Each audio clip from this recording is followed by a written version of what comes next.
5 ou 6 anos, eu usei esse texto numa pregação, nem era nesse prédio aqui ainda.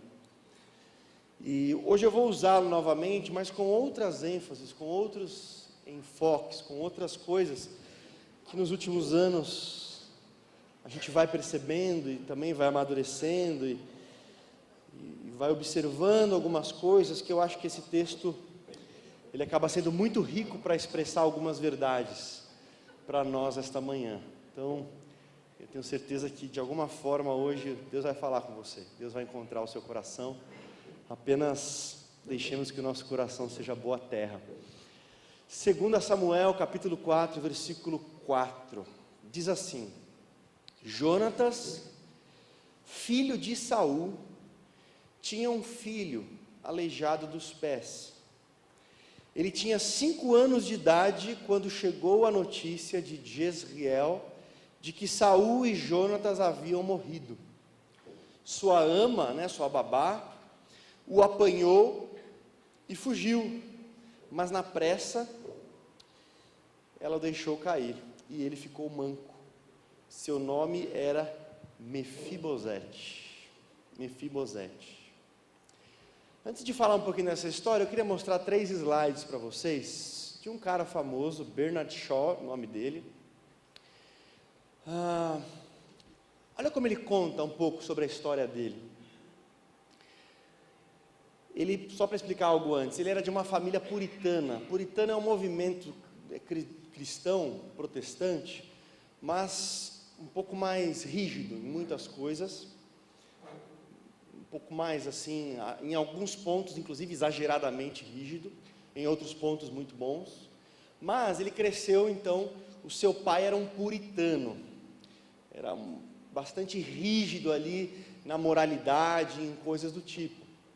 Mas, ao mesmo tempo, tem essa experiência aqui que ele vai dizer, que ele começa a perceber o seu pai tendo sintomas de embriaguez, algo que os puritanos batiam assim, de forma radical, inclusive o seu pai.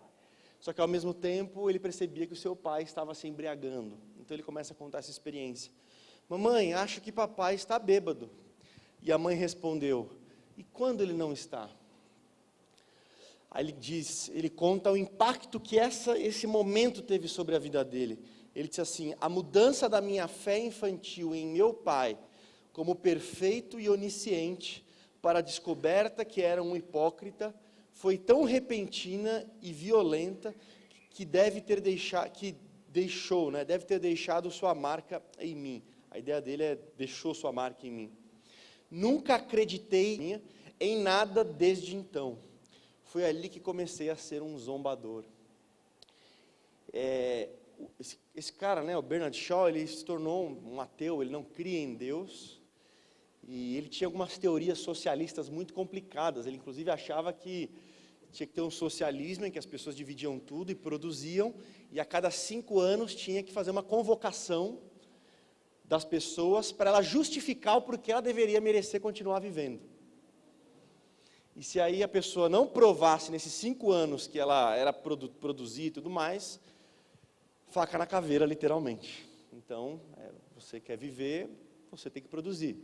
Se em 5 anos você não justificar que você merece continuar vivendo, abraço, próximo da fila você vaza. Então, até porque se você não crê em Deus, não existem limites morais. O que é certo e errado se você não tem um padrão absoluto? Tudo vira uma questão de sistema, tudo vira uma questão de arranjo sociológico.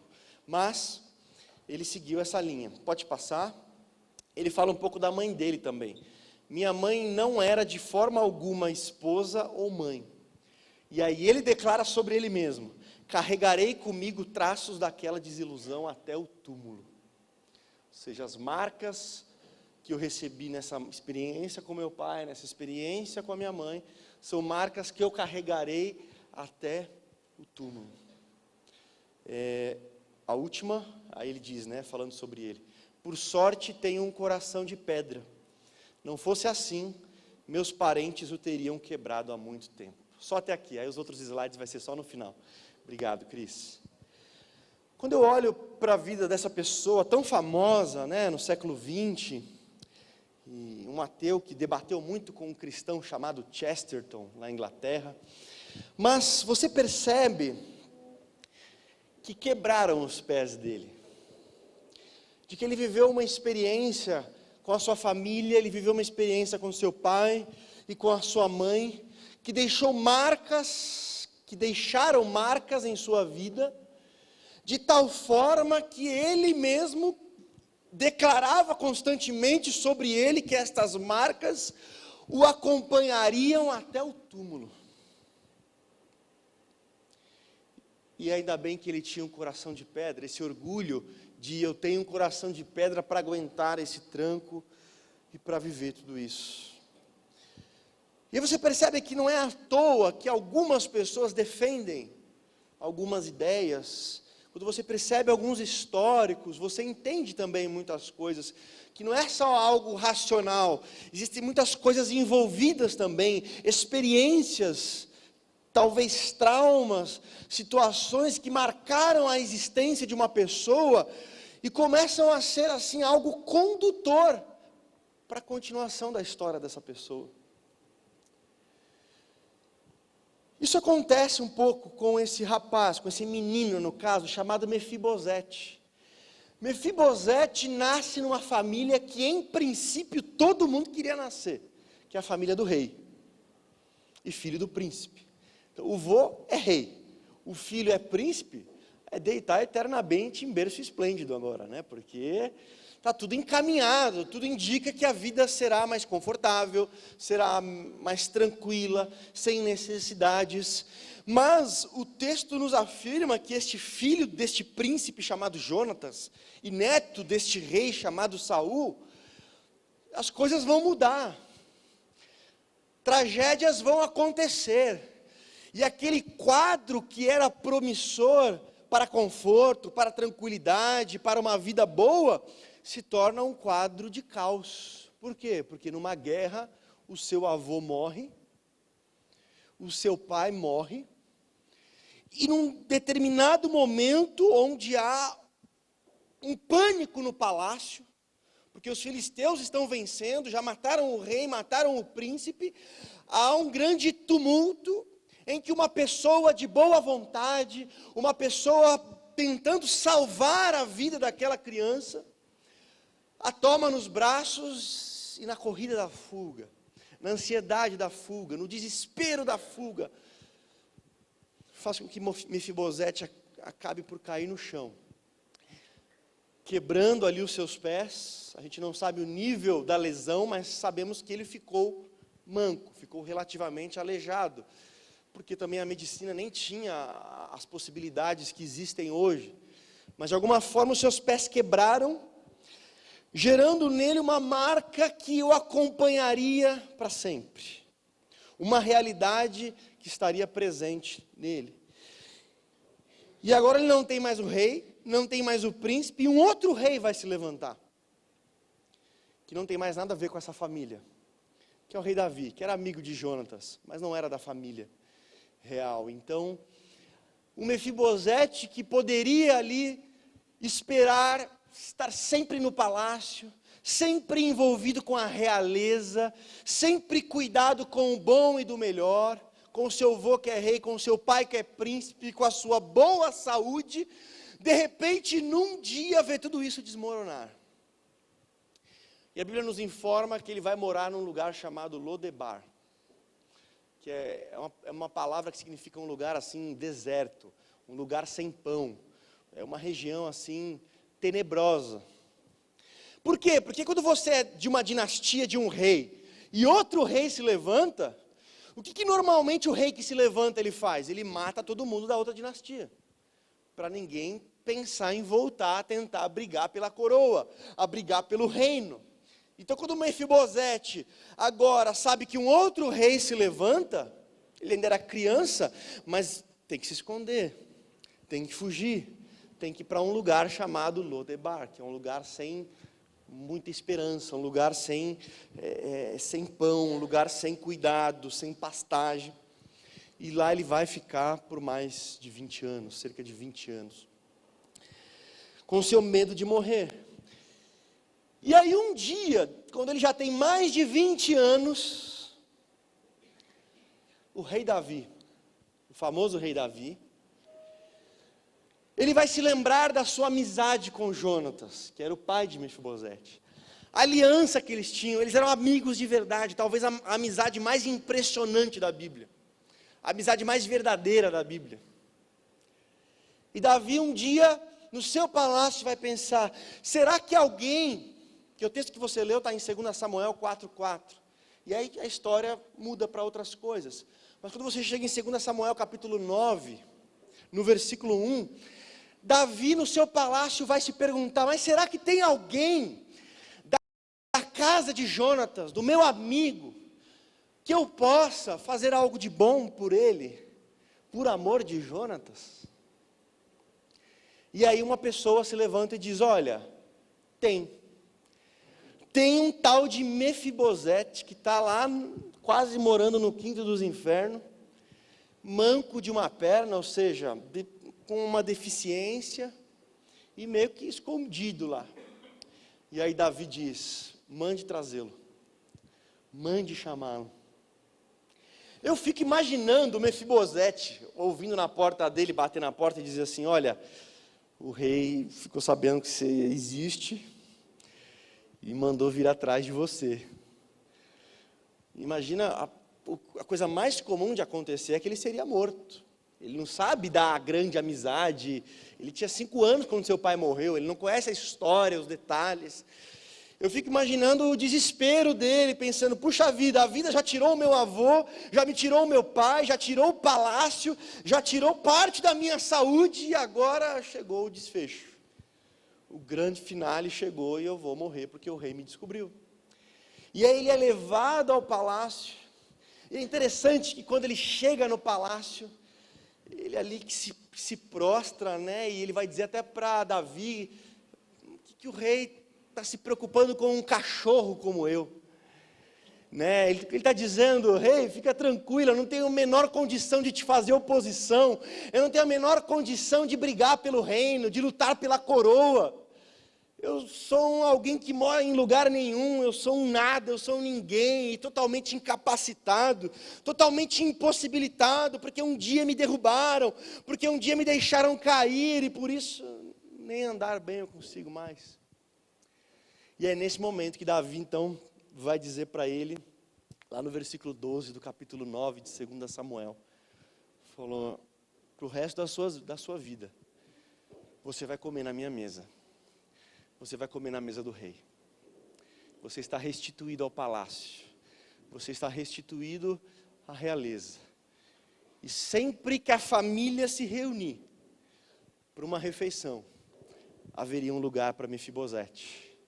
Haveria um lugar para o filho de Jonatas, com os pés quebrados. Essa é a história. Esse é um resumo da história. Mas o que me chama a atenção é porque poucas histórias do Antigo Testamento representam um evangelho como essa. O que é o evangelho das quedas do ser humano, sejam faltas, traumas, ou então a própria queda que deixou marcas em cada um de nós. Mas um fato inesperado que o rei ainda se interessa por nós. O rei que deveria e poderia nos matar, faz ao contrário, nos coloca na família e nos faz comer na mesa.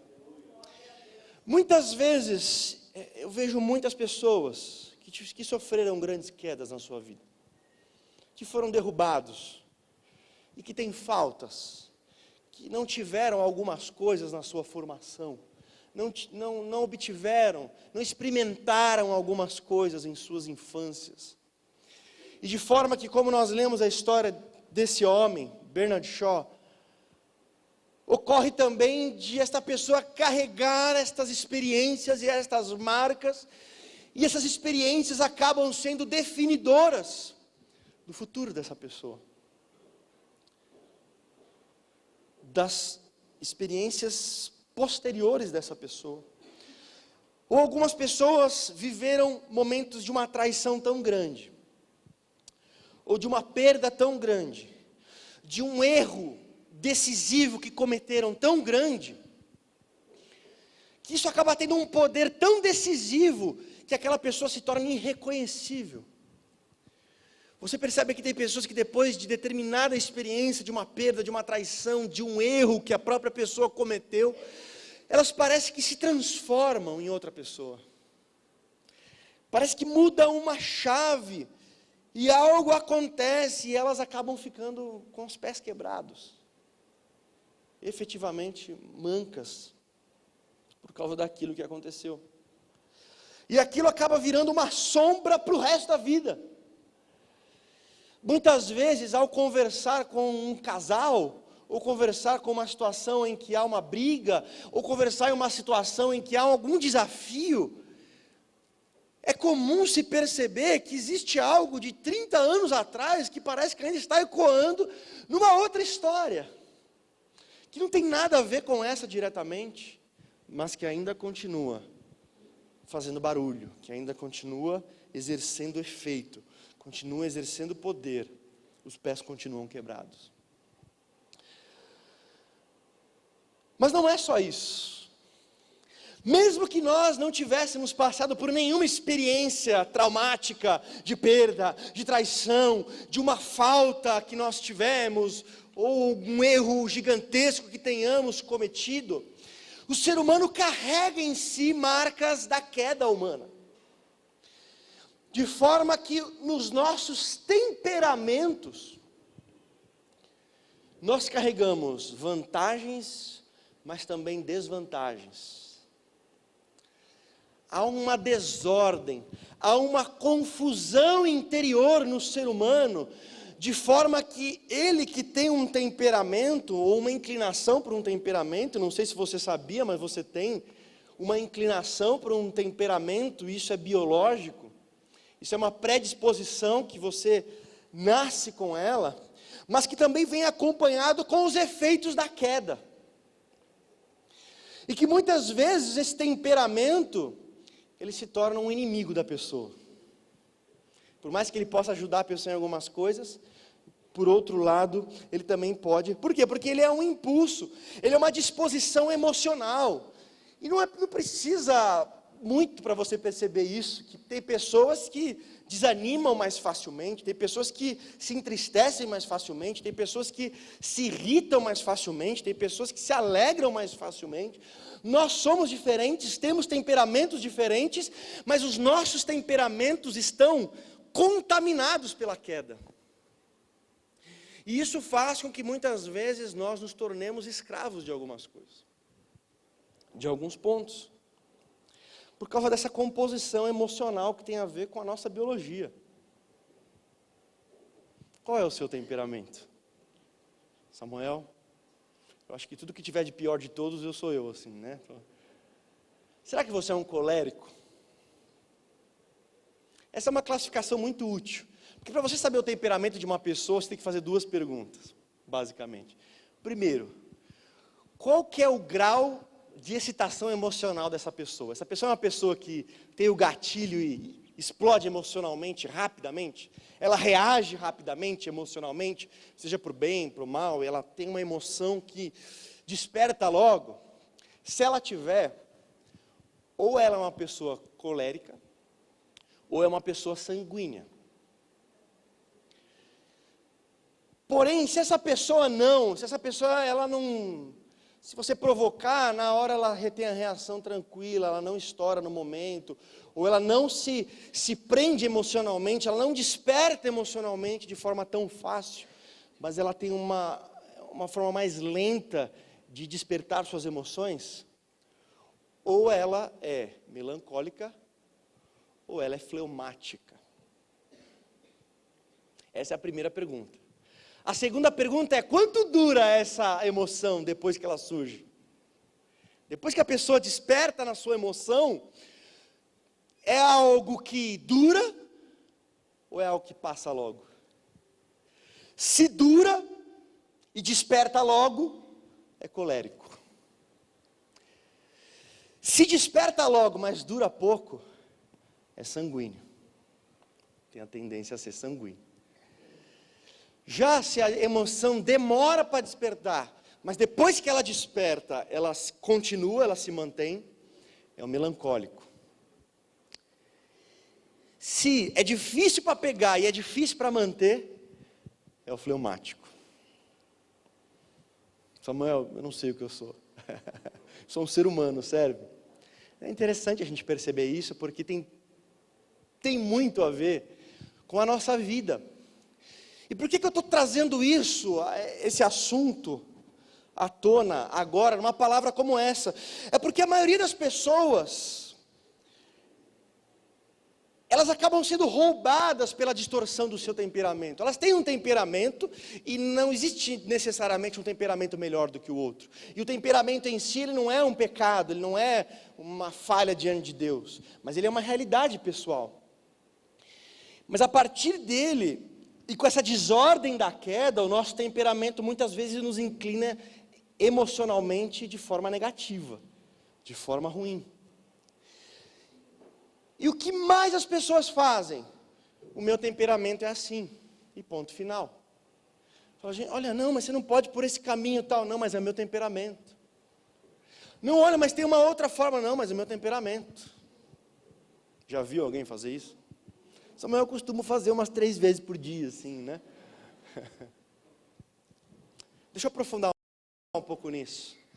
Porque essas coisas são das coisas mais importantes que nos impedem de avançar, de crescer. Olhe, por exemplo, para o Brasil e para Israel. Quando você pega a terra brasileira, o solo, é um solo riquíssimo. É um solo muito propício, né, para a plantação e tudo mais. E é gigante. Quando você pega Israel, é pequenininho. E pensa numa área em que a maioria é ruim de plantar. É ruim de cuidar. Mas, pensa num lugar onde eles plantam. Pensa num lugar onde eles fazem acontecer, e a terra, eles dão um jeito, tecnologia, eles agem para transformar aquela terra que está imprópria para o cultivo, numa terra própria para o cultivo. Eles não ficam, a terra é ruim, a terra não é legal, então não tem jeito, vamos esperar aqui morreremos, a terra é assim mesmo, a terra é assim mesmo. Não, a terra é assim mesmo, porque ela pode ser trabalhada também. Ela pode ser cultivada também. E às vezes num lugar como o nosso, que é tão grande, tão fértil, em alguns casos não é tão aproveitado quanto eles conseguem aproveitar lá. Então a questão não é qual é o seu temperamento. Isso você não vai conseguir mudar. E todo temperamento tem o seu ponto positivo e o seu ponto negativo. A questão é identificarmos e aproveitarmos os pontos positivos e trabalharmos nos negativos. Mas a primeira coisa que a gente precisa entender, é identificar. Daqui a pouco eu falo para vocês qual é o meu, e foi libertador. Nossa, mas eu já sei qual que é o seu de cara, assim. Quer que eu explique, inclusive, no microfone, né? Assim. Deixa eu falar para você um pouquinho que é colérico. Samuel, como é que eu sei se eu sou colérico? Se você é alguém estimulado pelo exterior e que você cresce emocionalmente, você vê um desafio, você, comigo mesmo esse desafio, você se envolve fácil emocionalmente, o cara pisa no seu calo e você já explode, você vê uma situação, você se empolga, você entra e continua, e mantém a intensidade. Tem pessoas que são intensas, que você fica com elas, você, hoje o dia foi cansativo. Eu trabalhei com promotor de justiça assim, quando eu fazia estágio, 5 horas só era o estágio. Meu irmão, parecia que tinha um caminhão passado assim. Porque o cara, ele era tão... Tudo, qualquer inquérito, qualquer coisa que aparecia era suficiente para ele crescer ali uma emoção de leão e ficar ali até resolver, até fazer, e saiu de lá já para outro. Impressionante, assim. E aí acabou, ainda bem que eu trabalhei com ele 2 semanas, que enquanto o outro promotor estava de férias, eu trabalhei para ele, depois voltei para o outro, que era mais melancólico no caso, mas isso é bom, por um lado. Se você é assim, isso é uma grande qualidade. Por quê? Porque tem problemas, tem situações que nós não podemos ficar indiferentes em relação a elas. Nós temos que despertar, nós temos que deixar a fagulha acender, o fogo acender no coração, e o bom dele é que ele não vai parar no meio, ele não vai desistir no caminho, a chama não vai diminuir, ele vai manter a intensidade. Normalmente, muitas pessoas que são assim são colocadas em posição de liderança. Então, de certa forma, isso tem o seu lado bom. Ele é talentoso, ele é espirituoso, ele tem força, ele tem intensidade, ele vê, ele analisa, ele quer a solução, ele tal. Ele é colérico. Mas, ele também é prático demais. Ele atropela as pessoas. Principalmente quem não é colérico, né?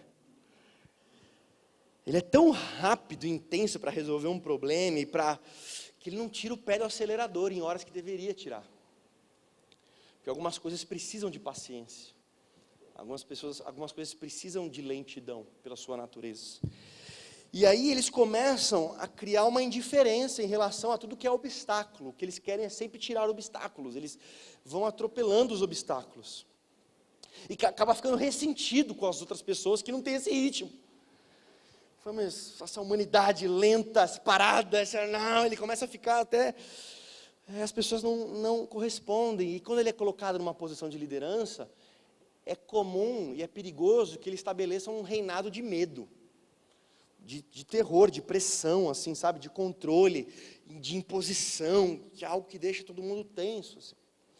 Então esse é o risco do colérico. Ele pode ser uma coisa muito boa, mas ele pode ser algo muito perigoso. Mas o maior defeito do colérico, se você é colérico, o maior defeito e o maior desafio do colérico é olhar para si mesmo. Ele tem força para concentrar no problema do mundo. Ele tem um gás para analisar tudo e todos, e tentar resolver tudo e todos. Mas quando é o momento de olhar para si, ele não consegue fazer. Porque ele é tão, como ele tem as emoções que despertam facilmente, ele é muito estimulado pelo exterior.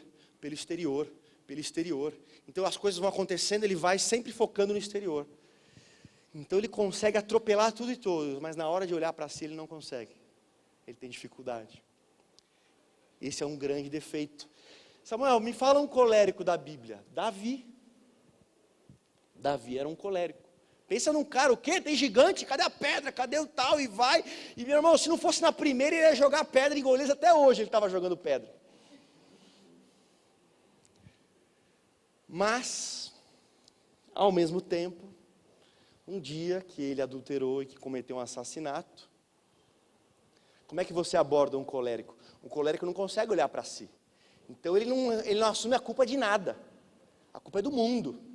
A culpa é da esposa, é do pastor, é do presidente, é do congresso, de todo mundo. Menos dele. O problema é o mundo, porque ele tem dificuldade de olhar para si. Natan, sabendo disso... Ô Davi, deixa eu te contar um problema para você solucionar. Como se não tivesse nada a ver com Davi. Porque se chegasse Davi, você pisou na bola? Não, eu pisei na bola, mas é que a mulher estava tomando banho, mas porque... Calma. O colérico não pode, você não trabalha assim com ele. E aí ele começa a contar a historinha, olha, um cara pegou, só tinha uma, o outro tinha várias, foi lá e pegou e tal. Aí o colérico acendeu a ira, está escrito no texto. Tem que morrer esse miserável. Esse cara é você, né? Pronto, aí ele desarmou. Olha como a sabedoria e o entendimento de você entender como é a outra pessoa é algo importante. Os fariseus, em sua maioria, tinham esses traços de colérico. Por quê? Começam a ser os fiscais da religiosidade, controlar tudo e todos, olhar e resolver tudo e todos. E qual que era o problema de Jesus com eles? Olha, vocês tiram a trave, vocês tiram o cisco no olho de todo mundo, mas agora já tem uma trave no olho de vocês e você não consegue perceber. O colérico, ele tem essa dificuldade. Agora, o que o colérico pode fazer? Eu sou assim, eu vou continuar assim, eu vou morrer assim. Tem até uma música, né? De Gabriela lá, alguma coisa assim. Eu nasci assim, eu vou viver assim, vou morrer assim. Eu descobri essa música ontem, se você souber, né? Percebi que tem muita gente que já conhecia bastante, assim, né? É antiga? Olha, sabe até a data. Dá o ano, Edson. Dá o ano. Mas, o que ele precisa trabalhar? É nesse cuidado de começar a analisar mais a si mesmo. É pegar toda essa força que ele tem, e antes de querer mudar o mundo inteiro, mudar a si mesmo. Aquilo que Provérbios capítulo 16, versículo 32 fala. É melhor o homem que consegue controlar-se a si mesmo do que aquele capaz de conquistar cidades. Esse versículo é chave para o colérico.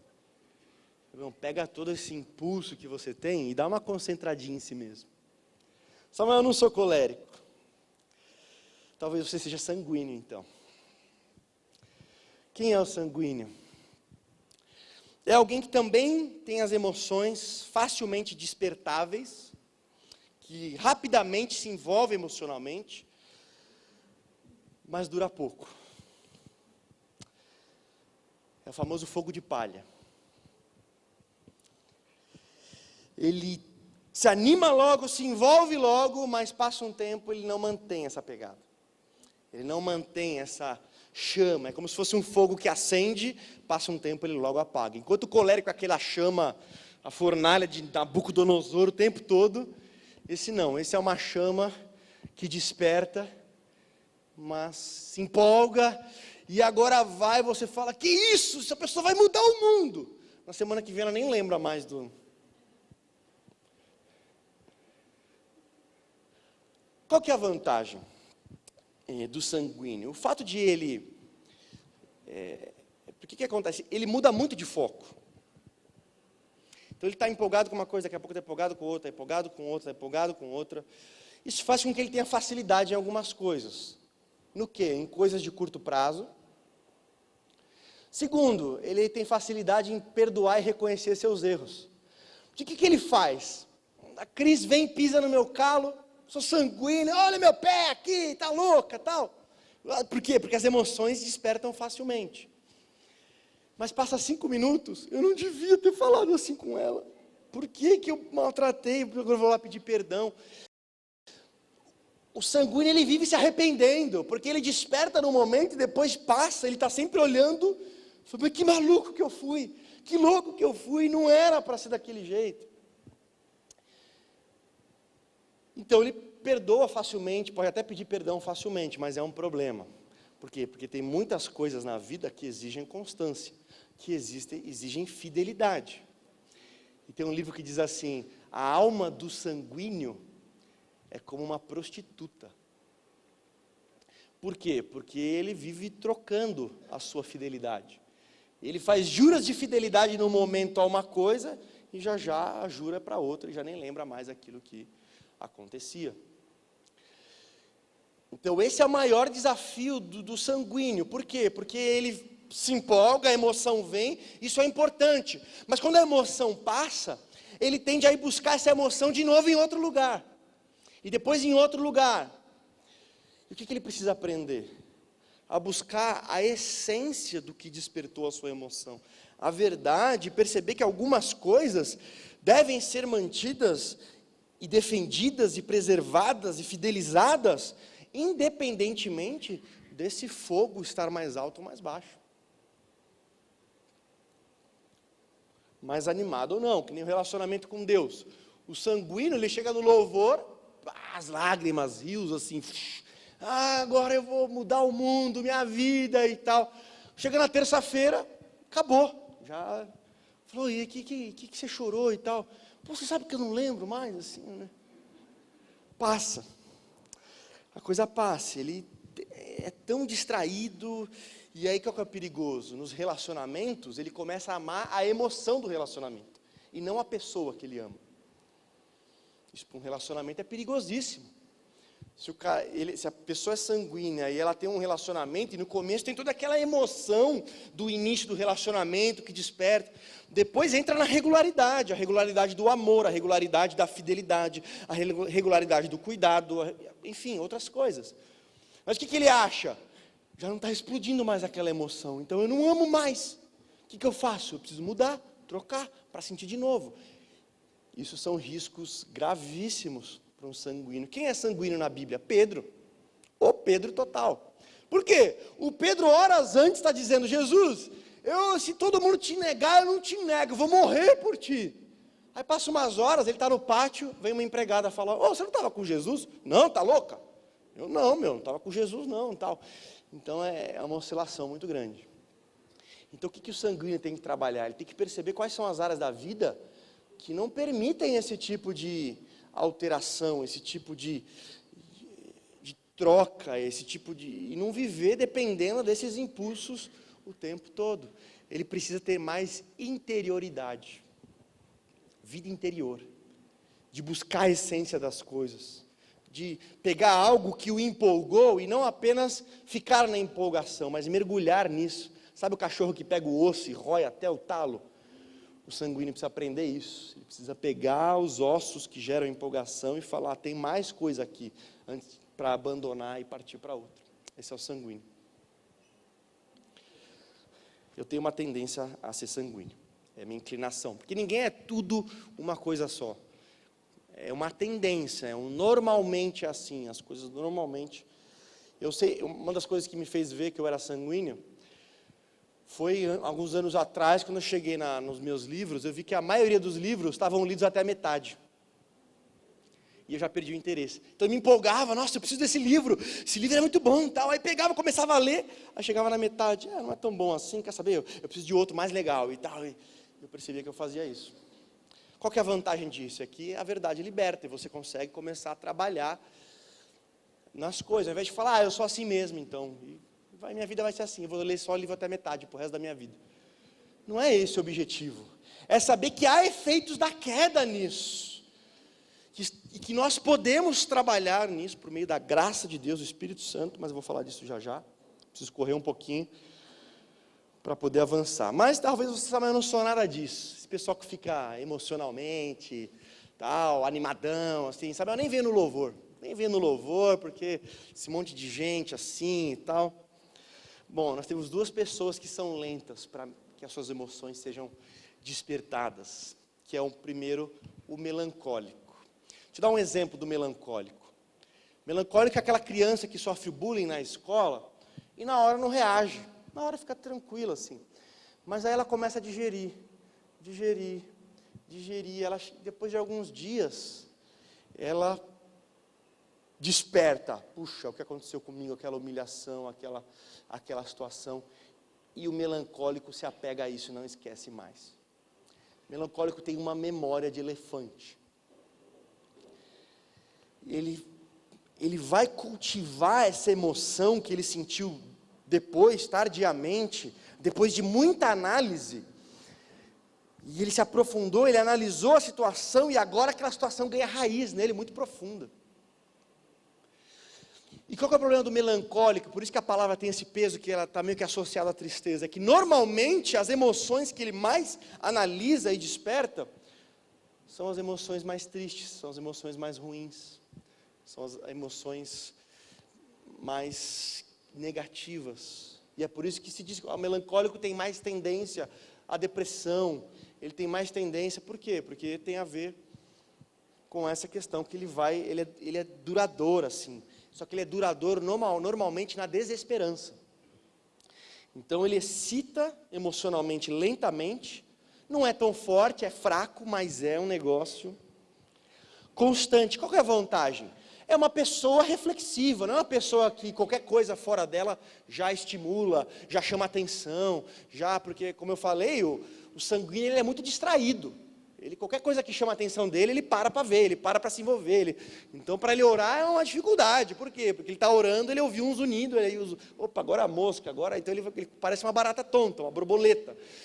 Já o melancólico não. Depois que ele se apega a uma emoção que despertou nele por algo, ele fica ali constantemente. Qual que é o problema? Se é algo bom, se é algo construtivo, se são verdades de Deus e coisas, é excelente. Por quê? Porque ele realmente vai mergulhar e vai se apegar melancólicos, quando colocam seu amor e sua confiança em Deus, eles permanecem ali muito constantemente. Mas também quando ele se apega a uma emoção de amargura, uma emoção de ódio, uma emoção de ressentimento, não é? Meu irmão, é difícil tirar dali. É difícil tirar dali. Ele não esquece, daqui 30 anos, enquanto o sanguíneo já esqueceu de 1 milhão de coisas, ele ainda lembra daquela, o melancólico. Aquela situação ainda é como se fosse ele fica meio que hipnotizado por essas questões interiores. E ele começa a virar como se fosse um cachorro atrás do próprio rabo. Se torna uma pessoa assim, com muita interioridade, mas normalmente voltado para as coisas mais negativas. O que o melancólico precisa fazer? Desliga tudo que é bobagem, cidade alerta, essas coisas assim que já mexem com a emoção de forma negativa. Pare de estimular isso, pare de se alimentar. Não vai ler Dostoiévski, não vai ler Kafka, se você tem essa tendência, porque vai terminar, você vai ficar mal. É importante até nisso, você saber o que você está lendo, o que você consome. Samuel, eu tenho uma tristeza que é incurável. Talvez o seu temperamento é melancólico, e os sentimentos, as verdades que você tem se aprofundado, e pegado, e trabalhado, e mantido, elas são destrutivas. E aí não tem o que fazer. Não adianta um culto animado para essa pessoa. Faz um cultão, tal. Não vai mudar nada. Não vai mudar nada. Então tem a sua vantagem, que é a possibilidade de ser uma pessoa profunda, que se apegar a algo bom, ela vai longe. Mas o perigo é que normalmente ele se inclina para coisas negativas, se inclina para as coisas que geram desesperança. E o quarto é o fleumático. O fleumático, ele tem características, ele também não se anima de cara, assim, ele não é alguém que, qualquer coisa que faz, ele já é alegre e tal. Não, se provocar, não, ele é lento para incentivar, e ele também tem dificuldade de perseverar. Então é uma pessoa, qual que é a vantagem disso? É uma pessoa que também esquece, então ela perdoa mais fácil, ela não se ofende tão fácil, ela não se emociona tão fácil, então não é qualquer coisa que vai mexer com a pessoa, e também se pegar, a tendência é com o tempo deixar para lá também. Então isso pode ajudar bastante nesse aspecto. Mas essa pessoa corre um fortíssimo risco de cair numa indiferença em relação à vida, de querer se isolar do mundo, de ligar um dane-se e viver num mundo paralelo interior. Por quê? Porque nada de fora interessa muito, e mesmo quando interessa não dura tanto. Então o que sobra? Bom, sobra eu, de que eu não consigo fugir. Então eu vou ficar comigo mesmo, com as minhas ideias, com a minha imaginação, com o meu mundo interior, com aqui os meus livros, com as minhas fantasias, com as minhas coisas. Então o risco é que se torne uma pessoa meio paralisada, que às vezes a gente acha que não é a mesma coisa, que é um tipo de preguiça, mas não é a preguiça do cara que não quer trabalhar porque quer fazer outra coisa, é aquela preguiça da indiferença, aquela preguiça de que não se importa muito. O que essa pessoa precisa urgentemente? Ela precisa se esforçar para se envolver com o mundo exterior. Ela precisa saber, eu sou assim, e eu preciso, é muito difícil eu ser estimulado, eu sei disso. Então eu não vou ficar buscando qualquer coisa, eu preciso de coisas profundas, mas eu preciso buscá-las, eu preciso ir atrás. O fleumático, se deixar, ele vai vegetar. Então ele, tendo consciência disso, eu sei que é difícil eu pegar ele no breu, né? Então eu preciso me concentrar em não ficar recluso, em não me isolar, em participar, em me esforçar, mesmo quando não estou com vontade. Porque se for esperar a emoção, não vai ter, e não de cara. Seu fleumático, então ele precisa realmente se esforçar, se concentrar, buscar e cavar o que tem de importante ali, que ele tem que buscar, mesmo que não esteja totalmente emocionado. Então, várias coisas desse tipo. Você já descobriu quem você é? Samuel, eu não acreditava muito nessas coisas, mas agora estou começando a achar que faz algum sentido. Isso envolve todas as áreas da nossa vida. E como eu falei, muitas delas nos inclinam para algo ruim, para algo negativo. Por quê? Porque tivemos uma queda. E nada no ser humano funciona igualmente antes da queda. Então está tudo desgovernado, está tudo desarticulado, está tudo confuso. Inclusive os temperamentos. Agora imagina, nós com o nosso temperamento, que muitas vezes nos inclina para o mal, como se fosse um pé quebrado. Samuel, eu nasci quebrado. Não sou ninguém nem me derrubar para quebrar, já nasci quebrado. Já nasci aleijado aqui da perna, porque o meu temperamento é assim, eu tenho esse temperamento, então estou condenado a reagir de acordo com o meu temperamento. Não, muito pelo contrário. O seu temperamento, o meu temperamento, em muitas situações, eles refletem a queda. E nós não podemos nos conformar com ele. Deve haver um trabalhar, deve haver uma transformação, deve haver um realinhamento para que os nossos temperamentos aproveitem aquilo que eles têm de bom e consigam crucificar aquilo que eles têm de ruim. Por exemplo, inclinações. Tem pessoas que têm inclinações para determinados pecados que outros não têm. Isso é tão diferente. Tem pessoas que têm inclinações na área material. São extremamente possessivas, já tem muito, mas continuam dedicando a sua vida num ritmo que a gente sabe que vai estourar lá na frente, que não é mais necessário, mas não vai continuar. Por quê? Há uma inclinação à possessão. Ah, Samuel, eu não acredito nisso. Vai no Ministério Infantil um dia para você ver.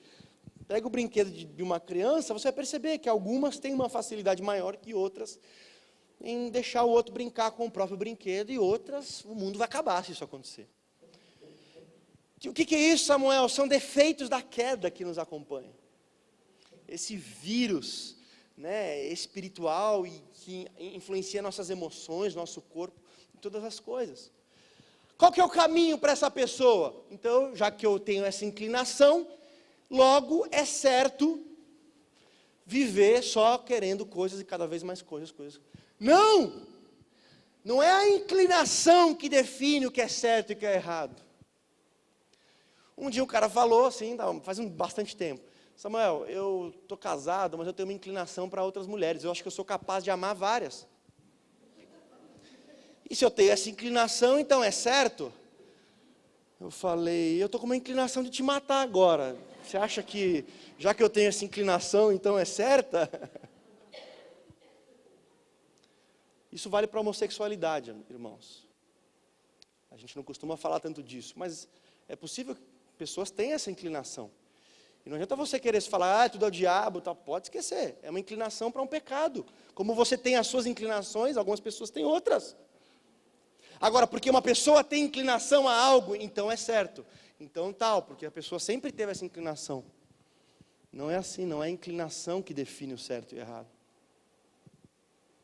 E aqui nós podemos pegar todas as áreas. Eu sou uma pessoa estourada, então meu psicólogo falou que é para estourar mesmo, bota para fora, arrebenta, porque tem psicólogo para tudo, né? Então, ainda mais se você pagar bem, aí às vezes até ele te apoia no que você está fazendo. E tem uns muito bons. Mas tem que estourar mesmo, tem que dar vazão, não, é o que você não pode fazer. Por quê? Porque é uma inclinação consequência da queda, e não é a queda que nos define, não é a queda que pode nos definir, não são as más inclinações que podem nos definir, não são os pés quebrados que nos definem. Aqui nós poderíamos falar de mais algumas coisas, mas eu quero caminhar para encerrar, porque uma das coisas mais lindas dessa história é que Mefibosete tinha os pés quebrados. Talvez você se veja como uma pessoa que tem os pés quebrados porque passou por algo, porque sofreu um trauma, uma perda, uma traição, uma tragédia.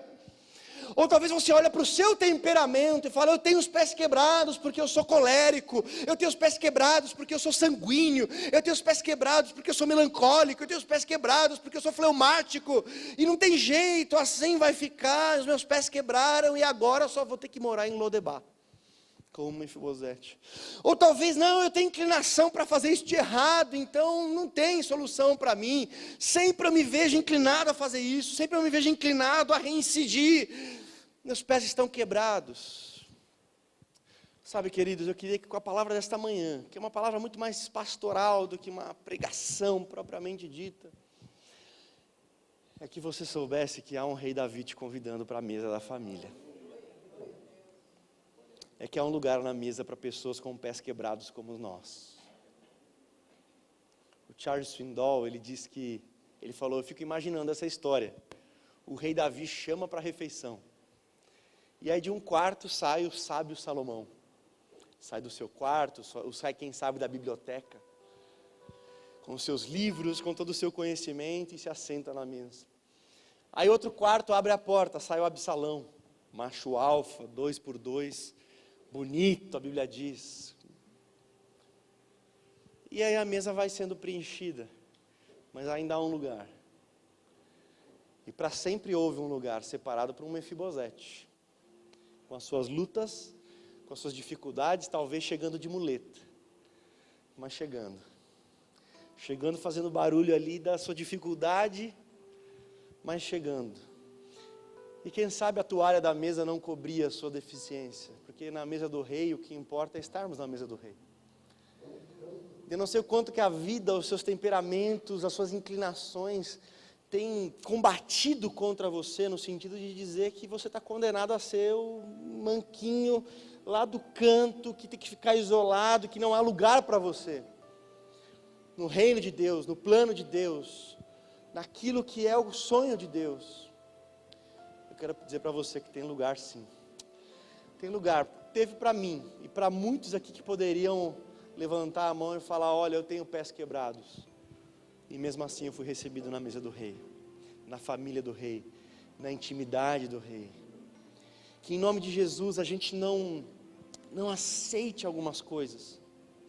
Porque é meu temperamento, porque é a minha história, porque é minha inclinação, então... Isso é uma mentira, queridos, porque... Olha o que Paulo diz lá em Romanos capítulo 8, versículos 7 e 8. Ele diz assim: a inclinação da carne é para a morte, mas a inclinação do Espírito é vida. A inclinação da carne é inimizade contra Deus. Olha o que Paulo está dizendo: sim, existem, como se fosse um carro desalinhado, que parece que está sempre tendendo para aquilo que não é bom, para aquilo que não é vida, mas para aquilo que é morte, para aquilo que é perda, para aquilo que é destruição. Mas agora há uma nova lei, há um novo princípio, há uma nova realidade que Paulo vai chamar de a vida no Espírito. Porque nós lemos Romanos 7 e nos esquecemos de Romanos 8. Romanos 7 é onde Paulo começa a dizer assim: puxa vida, o bem que eu quero fazer, esse eu não faço, e o mal que eu não quero, esse eu faço. E descubro que há uma lei que vai contra a outra, e há uma contradição dentro de mim. Há uma verdadeira guerra dentro de mim, e parece que, humanamente falando, quem ganha é essa lei que me leva para o mal. Se a gente só parar aqui, parece que está falando: então tudo bem, então deixa a vida me levar. Mas Paulo continua, e ele parte para o capítulo 8 para dizer qual que é a resposta disso. É a vida no Espírito, é essa vida de Deus em nós, que já não é apenas a queda, não é apenas a minha consciência contra as minhas vontades, é Deus morando em nós, é Deus habitando em nós, para corrigir os cursos, para realinhar, para restaurar, para construir, para refazer, e a partir dessa vida no Espírito é possível verdadeiramente se ter vida. Deixa eu mostrar um slide para encerrar. Pode passar. Esse rapaz, ele se chama Josh McDowell. Eu já falei dele aqui alguma vez. Josh McDowell, ele teve uma das infâncias mais complicadas que alguém pode imaginar. O seu pai era bastante violento, e muitas vezes ele teve que resgatar sua mãe no celeiro da casa, porque o seu pai bebia, ficava agressivo, violento, espancava a mãe. Sua mãe era obesa, e ele tinha que ajudá-la a retirar de lá, para trazê-la para casa novamente. Ele conta que na sua adolescência ele tentou matar o pai 2 vezes na privada, num desses momentos de embriaguez. Quando eles recebiam visitas em casa, ele era o responsável, se o pai estivesse bêbado, de amarrar o pai lá no celeiro da casa, para que nenhum visitante visse, o que se passava na intimidade da casa. Aos 7 anos, os seus pais foram trabalhar e contrataram um homem chamado Wayne para cuidar de Josh McDowell. E dos 7 aos 13 anos, esse homem abusou dele. Dos 7 aos 13 anos, esse rapaz foi abusado sexualmente. Uma das suas irmãs cometeu suicídio. E a história dele carrega isso, carrega momentos assim complicadíssimos, que eu não vou entrar em mais detalhes, porque acho que já deu para perceber o drama que foi essa infância, muito pior do que o primeiro Bernard Shaw que a gente viu no começo. Mas vamos continuar, pode passar. Ele contando agora, né? Essa aparência dele hoje. Em 19 de dezembro de 1959, às 20h30, durante meu segundo ano na faculdade, tornei-me cristão. Uma das grandes mudanças na minha vida envolvia minha constante inquietação. Antes de aceitar a Cristo, eu precisava estar sempre ocupado. Ou estava na casa da minha namorada, ou em alguma festa, ou então no grêmio estudantil, correndo atrás de amigos, provavelmente sanguíneo. Depois que encontrei a Cristo, estabeleceu-se uma espécie de paz. Pode seguir. Olha ele contando a experiência dele. Havia um homem que eu odiava mais do que tudo. Meu pai. Era um ódio visceral. 5 meses depois de ter me decidido por Cristo, o amor de Deus entrou de forma tão poderosa em minha vida, que aquele ódio foi virado de cabeça para baixo e completamente esvaziado. Eu fui capaz de olhar nos olhos de meu pai e dizer: Pai, eu amo você. Jesus Cristo transforma vidas. O cristianismo não é uma religião, não é um sistema, não é um ideal ético, não é um fenômeno psicológico, é uma pessoa. E aí o resultado disso, desde que se tornou ministro em 1961, Josh McDowell já realizou mais de 24 mil palestras para mais de 10 milhões de jovens em 118 países. É autor ou coautor de 112 livros, com mais de 51 milhões de cópias vendidas.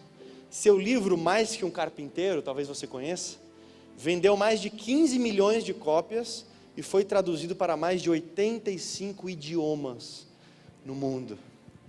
Sabe o que é isso? Não são os seus pés quebrados que te definem. É o convite do Rei. É o convite do Rei.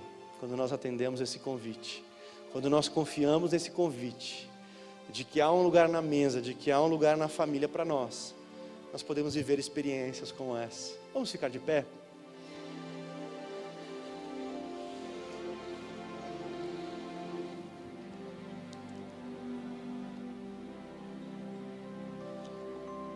Essa operação da graça do Espírito Santo de Deus, essa graça que opera em pés quebrados. Eu queria orar com você. Eu sei que essa pregação ela acaba tocando em solos sagrados de muitos corações aqui, áreas praticamente intocáveis do nosso interior, da nossa interioridade. E eu sei que esse é um lugar sagrado e que o Espírito Santo é a pessoa para entrar e pisar nesse solo. Não é pregador nenhum, pastor nenhum, mas o Espírito Santo ele sabe pisar nesses solos e não gerar mais morte, gerar mais feridas, mas gerar vida, gerar restauração, gerar algo novo, uma nova história, um novo coração. Eu queria te convidar a fechar os seus olhos, pensar um pouquinho na sua vida, na sua história, e de que talvez algumas coisas estão te roubando, amado. Algumas coisas têm sido motivos de conclusões erradas, de que seus pés quebrados agora são a causa de você ir até o túmulo distante, ir até o túmulo perdido, ir até o túmulo destruído. E você não veio por acaso nessa manhã aqui. Deus está te convidando para algo novo. E o que você precisa é confiar, o que você precisa é acreditar. E ir para esta mesa, ir para este encontro, ir em direção ao Rei, ouvir o chamado de fazer parte da família, desse Jesus que não é a religião, que é uma pessoa te convidando, que é uma pessoa dizendo: pare de achar que são os pés quebrados que te definem, pare de achar que são essas deficiências de experiências que você tenha vivido, ou de inclinações temperamentais, de inclinações volitivas, Não são estas coisas que escrevem a nossa história. Há um Deus escrevendo a nossa história, apesar dos nossos pés quebrados, que são capazes de ir além dos nossos pés quebrados, de nos erguer além dos nossos pés quebrados.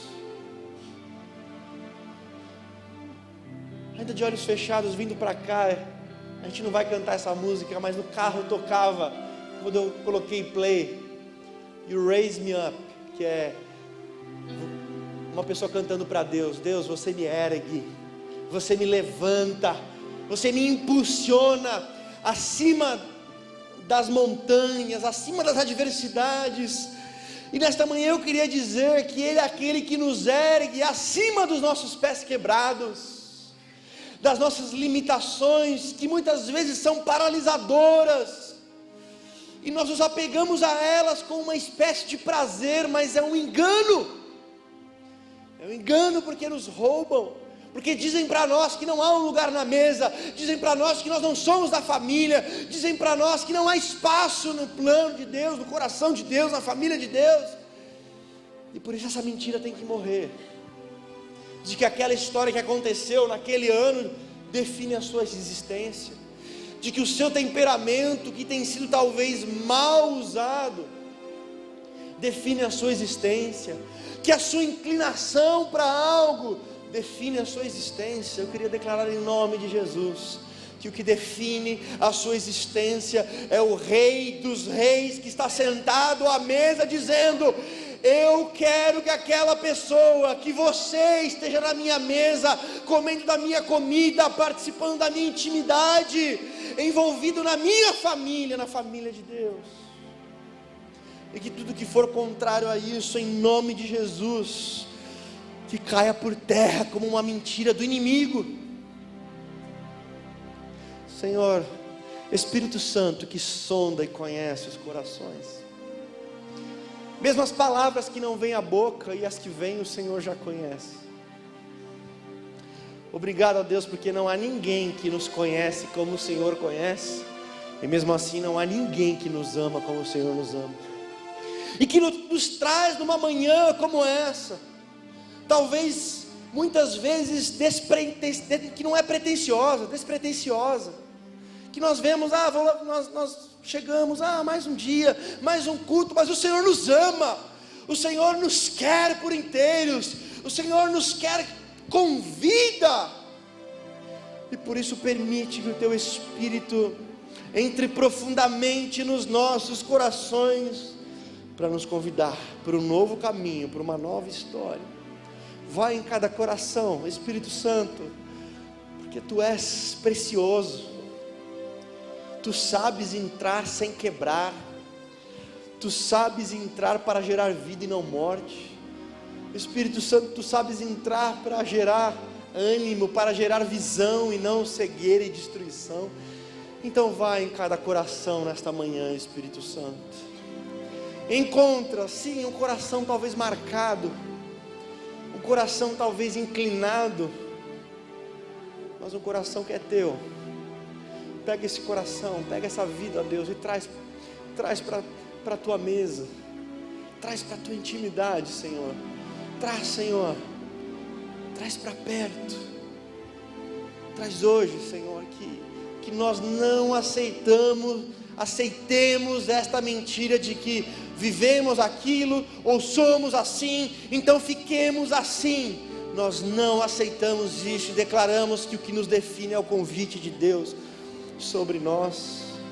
Eu não vou pedir para você vir aqui à frente, mas gostaria que num gesto no seu lugar, se você se percebe roubado, se você percebe que você tem se apegado a isso e deixado que inclinações do seu coração, ou histórias vividas lá atrás, sejam o definidor da sua vida, e hoje diante de Deus você quer falar: Deus, eu estou aqui para viver algo novo, diferente, e por mais que eu seja sanguíneo, Senhor, eu não quero que seja apenas uma emoção de agora, eu quero me aprofundar para deixar isso criar raízes. No seu lugar, levante a sua mão, para que Deus veja.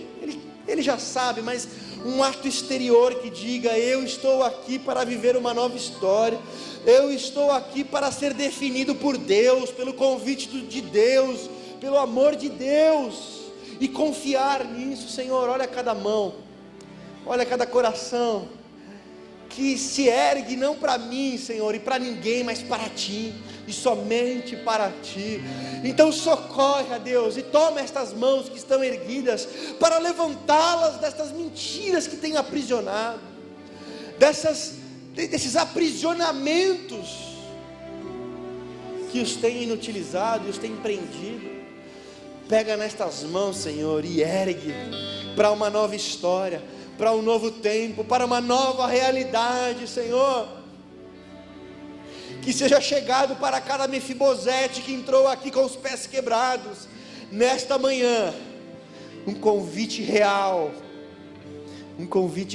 de uma nova posição, e que nós não abramos mão desta posição pelas mentiras que pessoas dizem, que o inimigo diz, e só nos apeguemos à verdade deste convite, para todo sempre, em nome de Jesus, em nome de Jesus.